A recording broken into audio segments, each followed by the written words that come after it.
మనుషులకు కష్టం వస్తే కుటుంబం ఉంటుంది.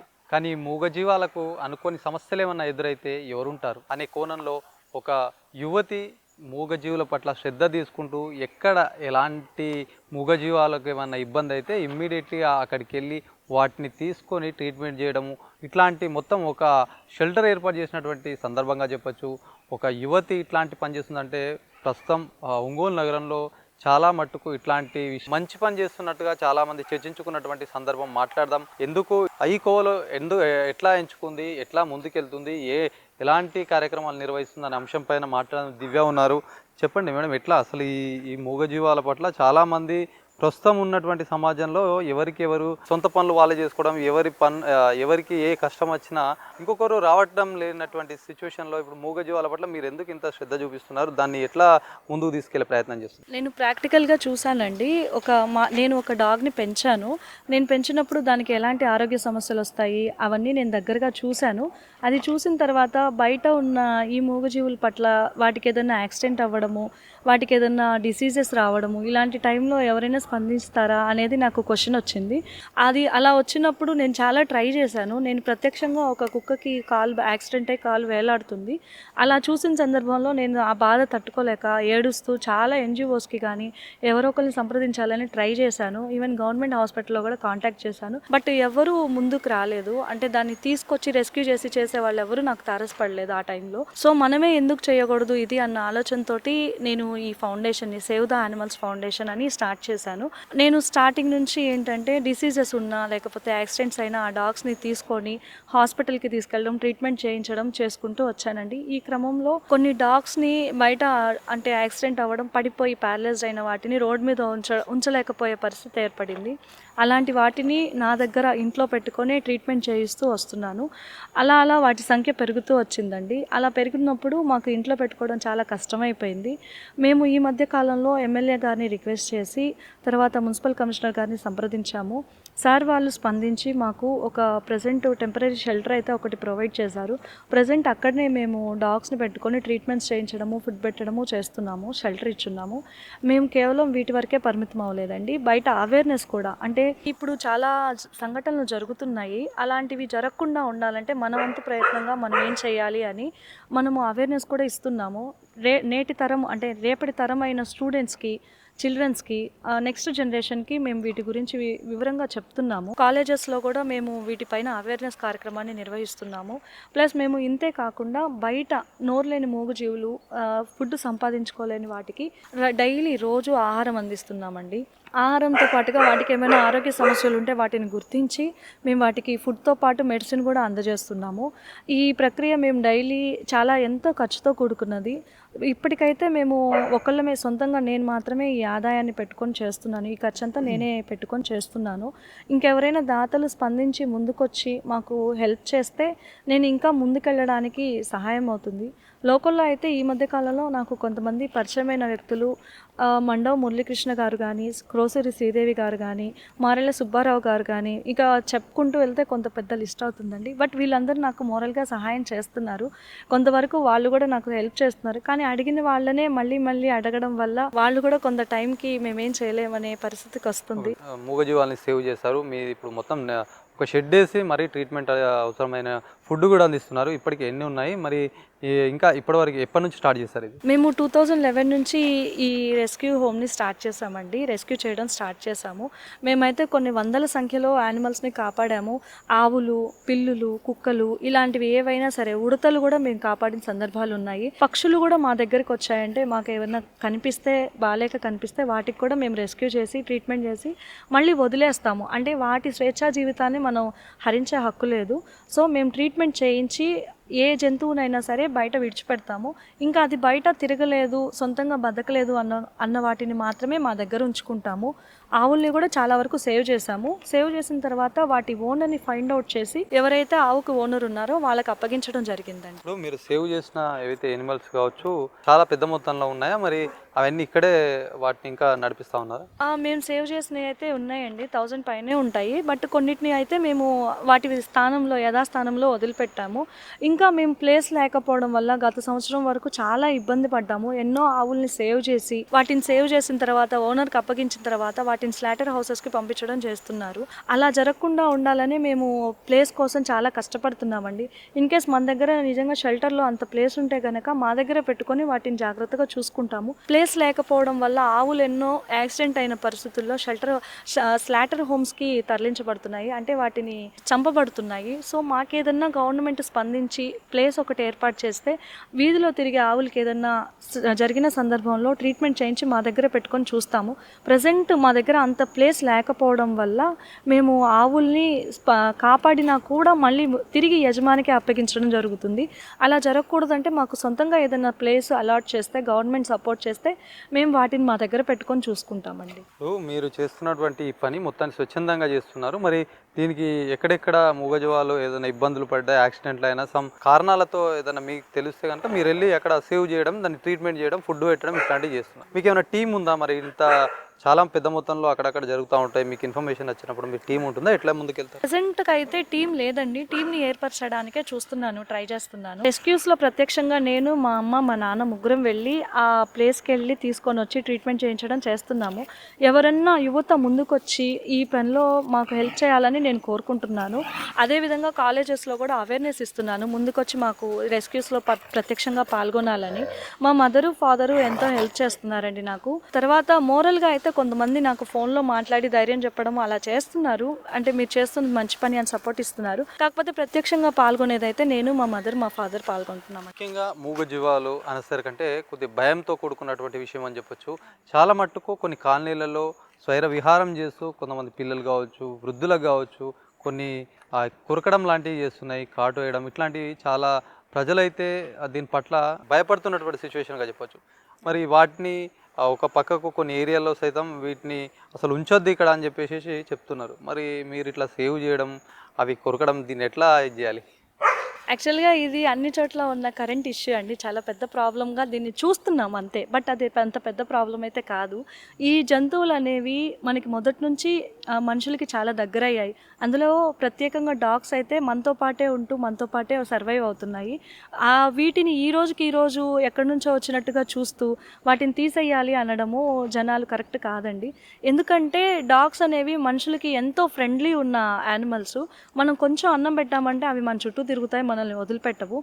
వీటికి కూడా కొన్ని మనము జాగ్రత్తలు తీసుకుంటే అలాంటి ప్రమాదాలు జరగకుండా ఉంటాయండి. ఫస్ట్ ఏంటంటే పిల్లల్ని మనం కంట్రోల్లో పెట్టుకోవాలి, మన పిల్లల్ని మనం కంట్రోల్లో పెట్టుకోవాలి.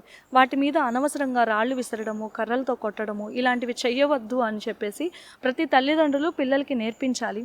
మేము ప్రత్యక్షంగా చూస్తున్నాము, చాలా సంఘటనలు జరుగుతున్నాయి, యూట్యూబ్లో కూడా మనం చూస్తున్నాము. మనకి ఏమవుతుందంటే కుక్క కరిచింది అంటున్నారు, కానీ కరవడానికి ముందు ఆ పిల్లవాడు దాంతో ఎలా ప్రవర్తించాడు అనేది కూడా చాలా ఇంపార్టెంట్ అండి.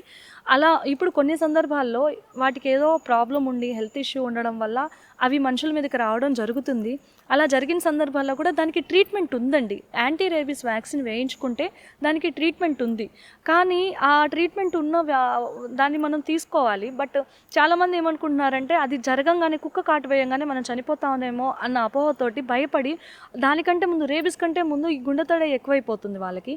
అలా కాకుండా ఏదన్నా డాగ్ బైట్ జరిగితే మనము దగ్గరలో ఉన్న గవర్నమెంట్ హాస్పిటల్కి వెళ్తే మనకి యాంటీ రేబీస్ వ్యాక్సిన్ వేస్తారు. ఆ డోసెస్ మనం క్రమం తప్పకుండా తీసుకుంటే దీనివల్ల ఎలాంటి ప్రమాదం ఉండదు. ఈ అవేర్నెస్ అనేది ప్రజలందరిలో రావాలని నేను కోరుకుంటున్నాను. అదేవిధంగా తీసుకురావడానికి కూడా మేము ట్రై చేస్తున్నాము.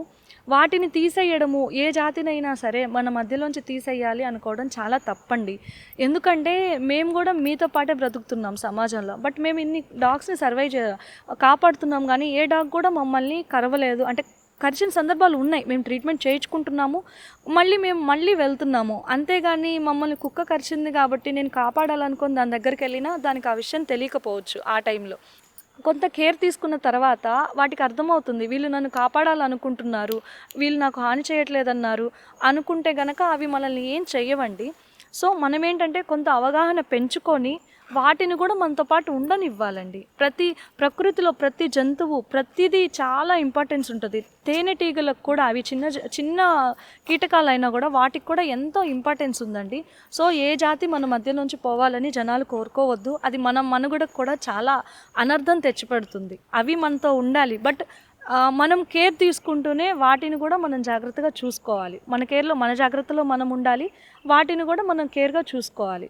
ఇంత ముద్ద అన్నం పెట్టామనుకోండి, మన ఇంటి ముందు ఆ కుక్క ఉండిపోయిద్ది, అది వీధి జంతువు అవ్వదు. ఈ విధంగా ప్రతి ఒక్కళ్ళు కనుక చేస్తే వీధి జంతువుల సమస్య అనేది ఉండదు. ఇంకొకటి మన సందర్భం వచ్చింది కాబట్టి చెప్తున్నానండి. మెయిన్ ఏంటంటే చాలామంది కుక్కల్ని పెంచుకోవడానికి ఇష్టంగా తీసుకొస్తున్నారు.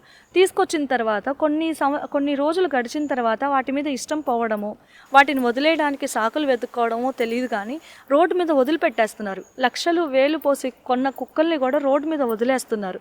దానివల్ల ఏంటంటే అబ్నార్మల్గా వీధి జంతువులు అనేది పెరిగిపోతున్నాయి. అదే కానీ మనం ఇంటికి ఒక కుక్కని పెంచుకుంటే ఈ వీధి జంతువులు పెరగవు, ప్లస్ కుక్కల్ని కూడా వదిలేయద్దు. వన్స్ కుక్కని పెంచుకోవడం అనేది మనం లైఫ్ టైం కమిట్మెంట్తో సమానం. ఒక్కసారి మనం కుక్కని చేతుల్లోకి తీసుకొని పెంచుకోవాలి అనుకున్నప్పుడు దాన్ని ఎన్ని ఇబ్బందులు వచ్చినా ఆ ఇబ్బందులు పోవడానికి మనం దారులు వెతకాలి, కానీ కుక్కను వదిలేయడానికి దారులు వెతుక్కోకూడదు. అలా వదిలేయడం వల్ల కూడా సంఖ్య అధికంగా పెరిగిపోతుంది. ఇప్పుడు ప్రజెంట్ ఇంతలా పెరిగిపోవడానికి కూడా అది మేజర్ కారణం అండి. ఎవరైనా సరే యజమానులు కుక్కను తెచ్చుకున్న తర్వాత దాన్ని వదిలిపెట్టవద్దు. వదిలిపెట్టాలనుకుంటే ఎవరికైనా దత్తత ఇవ్వడానికి ట్రై చేయండి, లేదంటే మా లాంటి యానిమల్ ఎన్జిఓస్కి అప్పగించండి. కానీ బయట రోడ్డు మీద వదిలేయడం వల్ల ఇదే ప్రాబ్లం అందరూ ఫేస్ చేయాల్సి వస్తుంది. అంటే చాలా పెరిగిపోయి చాలామందికి ఇబ్బందులు సైతం కొంతమంది అక్కడక్కడ జరుగుతున్నాయి. మళ్ళీ దీనికి కూని ఆపరేషన్ చేయాలని చెప్పి ఒకవైపు మున్సిపల్ కూడా ఈ యంత్రాంగం దీనిపైన దృష్టి పెట్టింది. అట్లా చేయడం వల్ల మరి దాని ఏమన్నా ఇబ్బందులు అంటారా, లేకపోతే అట్లా చేయడం మంచిదేనా? సంతాన నియంత్రణ చేయడం అనేది చాలా మంచి పని అండి. దానివల్ల ఏంటంటే కుక్కల్లో అగ్రెసివ్నెస్ అనేది చాలా వరకు తగ్గిపోతుంది. అది నేను కూడా చూశాను ప్రత్యక్షంగా. నేను ఆపరేషన్స్ చేయించకముందు డాగ్ బిహేవియర్ ఒక విధంగా ఉంటుంది.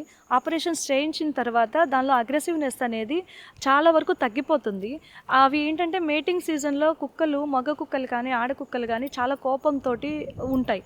అదే కానీ ఆపరేషన్స్ చేయించిన తర్వాత వాటిలో కోపం అనేది చాలా వరకు తగ్గిపోతుంది. మనం ఇప్పుడు ఏవైతే ఉన్నాయో మున్సిపాలిటీస్, వాళ్ళు ఆపరేషన్స్కి మనం కూడా ప్రజలం సహకరించాలి. ఆ సంతాన నియంత్రణ చికిత్సలు చేసిన తర్వాత వీటిల్లో సంఖ్య తగ్గిపోతుంది, ప్లస్ వాటిలో ఉన్న అగ్రెసివ్నెస్ తగ్గిపోతుంది. కాబట్టి ఇప్పుడున్న సమస్యలకి అది చాలా మంచి పరిష్కారంగా చెప్పొచ్చండి.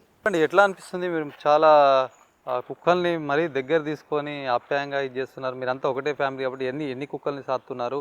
ఎట్లా అవి మీకు కరవా? మరి కరిసే సందర్భాలు ఉన్నా కూడా వాటిని మేము ట్రీట్మెంట్ చేయించుకొని మళ్ళీ ఆప్యాయతగా వాటిని దగ్గర తీసుకొని వాటిని చూసుకుంటామండి. ఎందుకంటే వీటి వల్ల మనకి ఏ ఇబ్బంది లేదు. ఎవరైనా తీసుకొచ్చి మాకు చెప్పినా కూడా మేము వెళ్ళి వాటిని చూసి వాటి పరిస్థితి చూసి దానికి ట్రీట్మెంట్ ఎలా జరగాలి ఏంటి అనేది ముందు చూసుకొని దాన్ని తీసుకొచ్చి హాస్పిటల్కి తీసుకెళ్ళి దాన్ని హాస్పిటల్లో డాక్టర్ గారి చేత ట్రీట్మెంట్ చేయించి వాటిని మళ్ళీ యథాస్థానంలో వాళ్ళు ఎవరైనా ఉండి తీసుకుంటామంటే వాళ్ళకి ఇచ్చేస్తాము, లేదంటే మా దగ్గరే షెల్టర్లో పెట్టేసి మేమేం భోజనం పెట్టి వాటిని సాకుతూ ఉన్నాము ప్రస్తుతానికి. ఇప్పుడైతే అంతా మా ఖర్చుల్లో. చెప్పండి, అయితే మానవత్వం చాలా మట్టుకు అంటే మనుషుల్ని మనిషిగా గౌరవించడం కావచ్చు, మనుషుల్ని సహాయం చేయడం మర్చిపోతున్న తనంలో కుక్కల పట్ల మీరు ఇంత శ్రద్ధ తీసుకుంటున్నటువంటి సిచ్యువేషన్, మరి దీన్ని ఎట్లా ఏంటి అసలు? మీ మొత్తం ఫ్యామిలీ అంతా కూడా ఇదే పని చేసి ఇట్లానే ఉందామనుకుంటున్నారు? అసలు ఏంది మీ లక్ష్యం? సార్, అంటే వాటిని మనం చూసే ఆలోచనలో విధానంలో కూడా ఉంటుంది వాటి పట్ల మన అభిప్రాయం అనేది. మేము చూసాము దగ్గర నుంచి వాటి బాధలు, అవి మనం ఆలోచించుకొని వాటి పట్ల సానుకూలంగా ఉంటే మంచి కనిపిస్తుంది మనకి వాటిల్లో, లేదంటే అవి మనకి వేరే విధంగా కనిపిస్తూ ఉంటాయి. మేము వన్స్ స్టార్ట్ చేసిన తర్వాత వాటి మీద మాకు ఇంకా ఇంట్రెస్ట్ పెరిగింది. ఇంకా చూడాలి, వీటి బాధలు చూస్తున్నాం కాబట్టి చెయ్యాలని చేస్తున్నాం సార్. ఇప్పుడు పెంచుతున్నటువంటి మూగజీవాలు ఏవైతే కుక్కలు ఉన్నాయో మొత్తం ఎక్కడెక్కడో తిరిగి వస్తాయి. చాలా పరిసరాలని తీసుకొచ్చి ఏవేవో తిని దగ్గరకు వస్తాయి. అది మనుషుల్ని దగ్గరకు వచ్చి మరి ఇప్పుడు మిమ్మల్ని చూస్తే కానీ చాలా దగ్గరకు వచ్చి మీరు కూడా దాన్ని మొత్తం తరమడము ఇవన్నీ ఇట్లాంటివి చేస్తున్నారు. మరి ఇట్లాంటి అంటే చాలా మటుకు ఏది చేసినా కూడా ఇప్పుడు శుభ్రంగా ఉండాలి, జబ్బులు వచ్చే వ్యాధులు వచ్చే అవకాశం ఉంది. మూగజీవాలని ఏదైనా ముట్టినప్పుడు చేలు కడుక్కోమని చెప్తారు. మరి ఇంత ఇది చేస్తున్నారు, దాంతో ఏం ఇబ్బంది తలెత్తదా? మరి మేము 2011 నుంచి చేస్తున్నామండి. మేము తగిన జాగ్రత్తలు తీసుకుంటాము. డాగ్ని పట్టుకున్న తర్వాత మేము మేము హ్యాండ్ వాష్ చేసుకుంటాము. ఖచ్చితంగా తినే ముందు కూడా హ్యాండ్ వాష్ చేసుకుంటాము. వాటి వల్ల అయితే తగిన జాగ్రత్తలు తీసుకుంటే ఎలాంటి సమస్యలు, ఆరోగ్య సమస్యలు తలెత్తవు. వాటికైతే బెస్ట్ ఎగ్జాంపుల్ మా ఫ్యామిలీనేనండి. మాకైతే రేర్గా ఎప్పుడో కానీ ఒక ఫీవర్ కూడా వచ్చి ఉండదు. అది చాలా రేర్ అనమాట. చేతుల మీద వేళ్ల మీద లెక్క పెట్టచ్చు జ్వరం వచ్చిన సందర్భాలు కూడా. డాగ్స్ వల్ల డిసీజెస్ రావడము అనేది ఉంటుంది, బట్ దానికి మనం తగిన జాగ్రత్తలు తీసుకుంటే ఎలాంటి ప్రాబ్లమ్స్ ఉండవు. వాటి వల్ల మనకి ఎలాంటి జబ్బులు రావు. కరోనా టైంలో కూడా చాలామంది భయపడి డాగ్స్ని వదిలేయటం జరిగింది. అలా ఎవరు వదిలేయద్దండి. ఎలాంటి ప్రాబ్లం అయితే డాగ్స్ వల్ల మనకి రాదు. బట్ మనము వాటిని పట్టుకున్న వెంటనే చేతులు శుభ్రంగా కడుక్కోవాలి సోప్ తోటి. అలా కడుక్కొని తర్వాత వాటితో ప్లే చేసిన తర్వాత, ఆడుకున్న తర్వాత శుభ్రంగా స్నానం చేసేస్తే మనకి ఎలాంటి జబ్బులు, ఎలాంటి ప్రాబ్లమ్స్, ఆరోగ్య సమస్యలు కూడా ఎదురు కావండి. చూడొచ్చు, ఈ భూమి మీద ఏదన్నా నమ్మకంగా ఉంది, విశ్వాసంగా ఉందంటే కుక్కతో పోలుస్తారు. మరి అట్లాంటి మూగజీవాలకు ఒక నిలయంగా మారింది దివ్య ఫౌండేషన్. దాదాపుగా కొన్ని సంవత్సరాలుగా చేస్తున్నాము, కానీ ఆర్థికంగా మేము పెట్టుకున్నటువంటి డబ్బులు ఎటూ సరిపోవడం లేదు. ఇంకా సేవ చేయాలనే దృక్పథం ఉంది. దానికి దాతలు ముందుకు రావాలి, మరింత సేవ చేస్తాం అని చెప్పి వాళ్ళు చెప్తున్నటువంటి పరిస్థితి. ముఖ్యంగా కుక్కల విషయంలో అక్కడక్కడ జరుగుతున్నటువంటి సంఘటనలు సైతం ప్రజలు బెంబేలెత్తున్నటువంటి పరిస్థితి అని చెప్పొచ్చు. అట్లాంటి ఆలోచన విధానంలో ఉంటుంది. ఆ కుక్కలకి మనం ఏమనకుండే అవి మన పైకి రావు, దాని పట్ల కొద్దిగా జాగ్రత్తగా ఉండాలి. దీనిపైన కొన్ని ఆపరేషన్స్ అయితే చేయడం వల్ల మరింత వాటిలో కోపం తగ్గి మరింత ప్రజలకు కానిచ్చి ప్రేమికులకు, ఏదైతే పశు ప్రేమికులు ఉంటారో వాళ్ళందరికీ దగ్గర అవుతాయి. ఎలాంటి ఇబ్బందులు తలెత్తకుండా చూస్తాయి, విశ్వాసంగా ఉంటాయి కుక్కల్ని. కాబట్టి ప్రతి ఒక్కరూ ఆ పెంపకాన్ని అలవర్చుకోవాలి. చాలా మటుకు స్ట్రెస్ రిలీఫ్ సైతం అవుతుందని చెప్పి వాళ్ళు చెప్తున్నటువంటి పరిస్థితి. కెమెరా పర్సన్ సందీప్తో శ్రీనివాస్, అభినవ్ భారత్, ఒంగోలు నుంచి.